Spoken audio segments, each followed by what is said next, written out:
నిజామాబాద్ జిల్లాలోని బోధన్ నియోజకవర్గంలో మాఫియాని అరికట్టాలని నానా ప్రయత్నాలు చేస్తున్న ఏ ఒక్క అధికారి కూడా దీనిపై పట్టించుకోకుండా ఇష్టారాజ్యంగా ఉన్నట్లు చేస్తున్నారు. ఎమ్మెల్యే ఎన్ని సూచనలు చేసినా ఎంఆర్ఓ మాత్రం తగ్గేదేలే అంటూ డమ్మీ పర్మిషన్లు ఇస్తున్నారు. దీనితో చాలదంటూ ఇచ్చిన పర్మిషన్లలో లేనటువంటి వాహనాలు కూడా ఇసుక రవాణా చేస్తున్నాయి. అడిగిన వారిపై దౌర్జన్యంగా ప్రవర్తిస్తున్నారని, ఈ మాఫియాని అడ్డుకునే నాదుడే లేకపోవడం, టీఆర్ఎస్ ప్రభుత్వం ఇదే విధంగా చేస్తూ ఎన్నో కోట్లను దండుకొని ప్రజలను మోసం చేసి ఈరోజు నామరూపాలు లేకుండా పోయిందని ప్రజలు అంటున్నారు.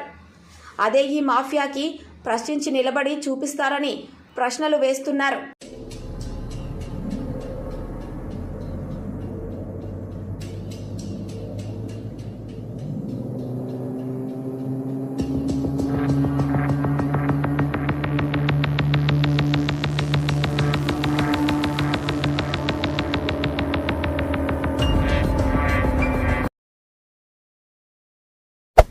Hey there.